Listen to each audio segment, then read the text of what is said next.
আমি প্ৰথমতে আমি সদৌ টাইমছ স্বাধীনতা তিনিচুকীয়া জিলা সমিতিৰ তৰফৰ পৰা মন্ত্ৰীগোটৰ লগতে অসম চৰকাৰ মাননীয় মুখ্যমন্ত্ৰীক ধন্যবাদ জনাইছোঁ। যিহেতু আজি অসম বিধানসভাত আজি 6 জনগোষ্ঠীৰ যি বহুদিনীয়া দাবী, এই দাবীটো মন্ত্ৰী গোটে আজি বিধানসভাত দাখিল কৰিছে।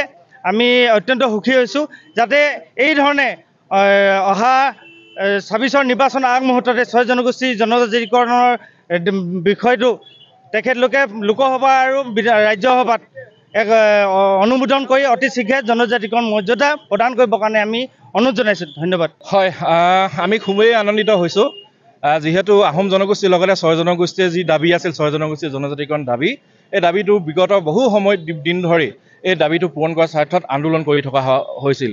কিন্তু বহু চৰকাৰ আহিলে, বহু চৰকাৰ গ'ল, কিন্তু আজি মুখ্যমন্ত্ৰীয়ে যি কৈছিল যে আমি প্ৰতিশ্ৰুতি দিছোঁ যে 6 জনগোষ্ঠী জনজাতি মৰ্যাদা প্ৰদান কৰিম, কিন্তু আজি জনজাতি বৰ্তমান মৰ্যাদা প্ৰদান নহ'লেও কিন্তু আমি জানিব পাৰিছোঁ যে সেই যিখন প্ৰতিবেদন মন্ত্ৰী গোটৰ প্ৰতিবেদন, এই প্ৰতিবেদনখন দাখিল হৈছে।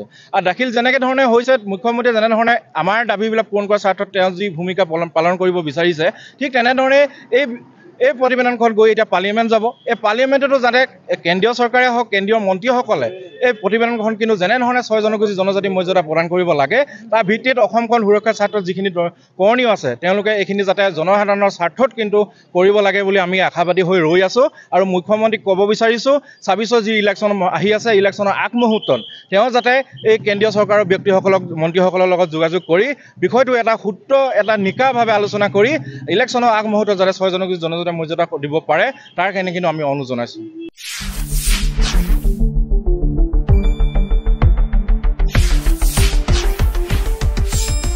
শুদ্ধ আৰু বিস্তৃত বাতৰিৰ বাবে চাই থাকক নিউজ ডেস্ক ৰিপৰ্ট।